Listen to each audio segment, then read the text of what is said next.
ഒന്നാം വർഷ higher secondary തുല്യതാ പരീക്ഷ എഴുതുന്ന വിദ്യാർത്ഥികൾക്ക് പൊളിറ്റിക്കൽ സയൻസിലെ പാർട്ട് സെക്കൻഡ് ഭാഗം 2 പാഠങ്ങളാണ് ഡിസ്കസ് ചെയ്യുന്നത്. രാഷ്ട്രീയ സിദ്ധാന്തം, പൊളിറ്റിക്കൽ തിയറീസാണ് നമ്മൾ ഡിസ്കസ് ചെയ്യുന്നത്. ഇതിലെ ഫസ്റ്റ് ചാപ്റ്റർ ഓൾറെഡി നമ്മൾ ഡിസ്കസ് ചെയ്തിട്ടുണ്ട്, political theory, introduction to political theory എന്നുള്ളത്. ഇതിൽ രണ്ടാമത്തെ ചാപ്റ്റർ ആയിട്ടുള്ള സ്വാതന്ത്ര്യം, ഫ്രീഡം എന്നുള്ള ചാപ്റ്ററാണ് നമ്മൾ ഡിസ്കസ് ചെയ്യുന്നത്. അപ്പോൾ രാഷ്ട്രീയ സിദ്ധാന്തത്തിനൊരു ആമുഖം നമ്മൾ ഡീറ്റെയിൽഡായിട്ട് പഠിച്ചു. അതിനുശേഷം നമ്മൾ പഠിക്കുന്ന പാഠമാണ് ഫ്രീഡം അഥവാ സ്വാതന്ത്ര്യം എന്നുള്ളത്. നമ്മൾ മെറ്റീരിയൽ വെച്ചുകൊണ്ടാണ് പഠിക്കുന്നത്. രണ്ടാമത്തെ ചാപ്റ്റർ ഇതാണ്, സ്വാതന്ത്ര്യം. അപ്പോൾ അതിൽ ഏറ്റവും ഇമ്പോർട്ടൻ്റ് ആയിട്ടുള്ള കാര്യങ്ങൾ നമ്മുടെ ചുവടിൻ്റെ മെറ്റീരിയൽ വെച്ചിട്ടാണ് നമ്മുടെ ക്ലാസ്സുകൾ എടുക്കുന്നത്. അപ്പോൾ അതിനനുസരിച്ച് നമുക്ക് ആ മെറ്റീരിയൽ വെച്ചാണ് പഠിക്കുമ്പോൾ ഏറ്റവും ഇമ്പോർട്ടൻ്റ് ആയിട്ടുള്ള കാര്യങ്ങൾ മാത്രം നമുക്ക് പഠിച്ചാൽ മതി. നമുക്ക് മെറ്റീരിയൽ ക്ലാസ്സിലേക്ക് പോകാം. ഇമ്പോർട്ടൻ്റ് ആയിട്ടുള്ള കാര്യങ്ങൾ മാത്രമാണ് നോക്കുന്നത്. 4 മാർക്കാണ് ഈ പാഠത്തിന് വെയിറ്റേജ് നൽകിയിട്ടുള്ളത്. ഇതിൽ പ്രധാനമായിട്ടും ഹാം പ്രിൻസിപ്പിൾ എന്താണ് Ham principle, what is the negative and positive liberty, പിന്നെ അതുപോലെ തന്നെ കുറച്ച് പുസ്തകങ്ങൾ ആരൊക്കെയാണ് എഴുതിയത് എന്ന് മാത്രം നിങ്ങൾ പഠിച്ചാൽ മതി. വളരെ സിമ്പിളാണ്. 4 മാർക്ക് ഒരിക്കലും നിങ്ങൾക്ക് നഷ്ടപ്പെടാത്ത രീതിയിൽ നിങ്ങൾ പഠിച്ചെടുക്കുക.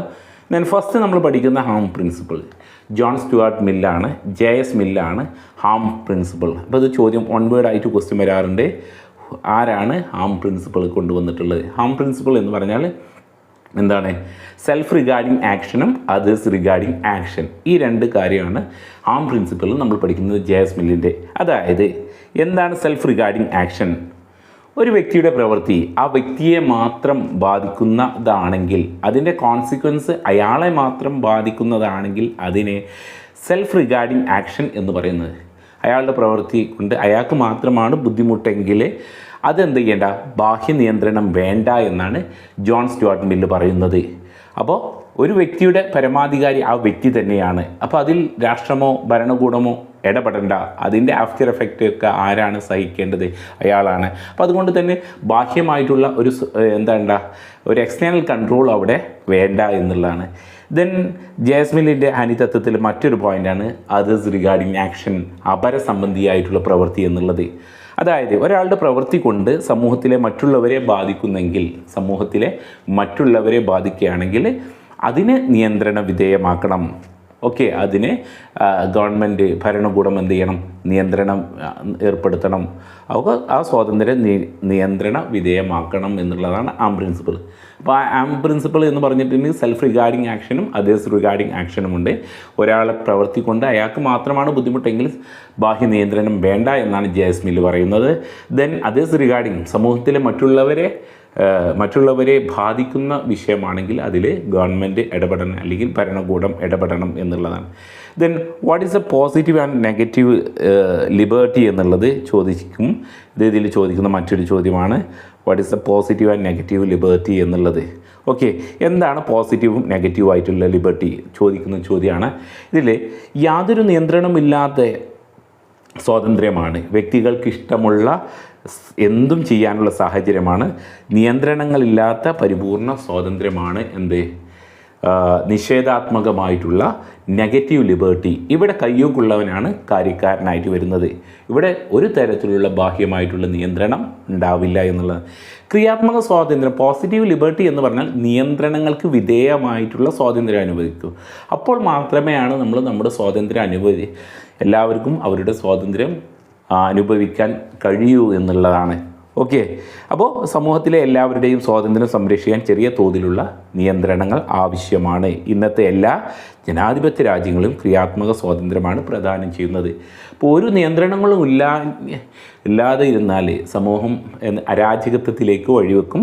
അതുകൊണ്ട് പോസിറ്റീവ് ലിബർട്ടിയാണ് ശരിയായിട്ടുള്ള ഏർപ്പാട് എന്നുള്ളത് നമ്മൾ മനസ്സിലാക്കാം. ഇനി ഇതിലെ ഗ്രന്ഥങ്ങളും എഴുത്തുകാരെയും നിങ്ങൾ പരിചയപ്പെടേണ്ടതുണ്ട്. Match the followings, 1 word questions ഒക്കെ ചോദിക്കുന്നതാണ്. Long walk to the freedom, സ്വാതന്ത്ര്യത്തിലേക്കുള്ള നടത്തം, നെൽസൺ മണ്ടേലയുടെ പുസ്തകമാണ്.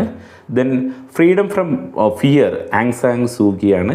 സ്വാതന്ത്ര്യത്തിലേക്ക്, ഓൺ ലിബർട്ടി, JS മില്ലാണ്. രാമായണ റീടോൾഡ്, ഒബ്രോയ് മേനോനാണ്. സാറ്റാനിക് വേഴ്സ് എഴുതിയിട്ടുള്ളത് സൽമാൻ റുഷ്ദിയാണ്. ദെൻ വാട്ടർ എന്നുള്ള സിനിമ എഴുതിയിട്ടുള്ളത് ദീപ മേത്തയാണ്. ആൻഡ് ടു ദി ലാസ്റ്റ് എന്നുള്ളത് ജാൻ റസ്കിൻ്റെ ആണ്. ഇന്ത്യ സ്വരാജ് നേരത്തെ നമ്മൾ പറഞ്ഞ മഹാത്മാഗാന്ധിയാണ്. പൊളിറ്റിക്സ് അരിസ്റ്റോട്ടിലാണ് പൊളിറ്റിക്സ് എന്നുള്ള ബുക്ക് എഴുതിയിട്ടുള്ളത്. റിപ്പബ്ലിക് എന്നുള്ള ബുക്ക് എഴുതിയിട്ടുള്ള പ്ലാറ്റോ ആണ്. ദ പ്രിൻസ് എന്നുള്ള ബുക്ക് എഴുതിയിട്ടുള്ളത് മാക്കിയവെല്ലിയാണ്. അപ്പോൾ ഇതിൽ ചോദിച്ചിട്ടുള്ള ചോദ്യങ്ങൾ നമുക്കൊന്ന് പരിചയപ്പെടാം. ഇതിൽ ചോദിക്കുന്ന ചോദ്യങ്ങൾ, സ്ഥിരമായിട്ട് ചോദിക്കുന്ന ചോദ്യങ്ങളാണ് നമ്മൾ മാച്ച് ദ ഫോളോയിങ്ങിൽ long walk to the freedom എന്നുള്ളത് സ്വാതന്ത്ര്യത്തിലേക്കുള്ള ദീർഘ നടത്തം നെൽസൺ മണ്ടേലൻ്റെ ആണ്. Then freedom from fear Aung San സൂകിയാണ്. ദെൻ വാട്ടർ എന്ന് പറഞ്ഞാൽ ഒബ്രോയ് മാനോനാണ്. വാട്ടർ എന്നുള്ളത് ദീപ മേത്തയുടെ ആണ്. ദെൻ രാമായണ റീടോൾഡ് എന്നുള്ളത് ഒബ്രോയ് മാനോൻ ആണ്. ഓക്കെ, കറക്റ്റാണ്, നോക്കാം. ദെൻ അടുത്തത് ഇതുപോലെ തന്നെ ഒരു മാച്ച് ഫോളോയിങ്സ് ചോദിച്ചിട്ടുണ്ട്. സാറ്റാനിക് വേഴ്സ് സൽമാൻ റുഷ്ദിയുടേതാണ്. ഇന്ത്യ സ്വരാജ് മഹാത്മാഗാന്ധിയുടേതാണ്. ദെൻ ഓൺ ലിബർട്ടി ജെഎസ് മില്ലാണ്. ദെൻ റിപ്പബ്ലിക് പ്ലാറ്റോയുടെ ആണ്. ഇത്തരത്തിലുള്ള ചേരുംപടി ക്വസ്റ്റ്യൻസ് ആണ് നമ്മൾ സാധാരണഗതിയിൽ ചോദിക്കാറുള്ളത്.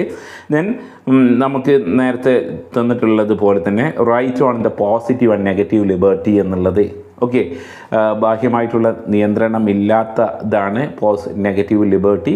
ദെൻ എന്തും ചെയ്യാനുള്ള അവസ്ഥയാണ് നെഗറ്റീവ് ലിബർട്ടി എന്ന്. പോസിറ്റീവ് ലിബർട്ടി എന്ന് പറഞ്ഞാൽ ചെറിയ തരത്തിലുള്ള നിയന്ത്രണങ്ങൾ ഉള്ളതാണ് എന്നുള്ളത്.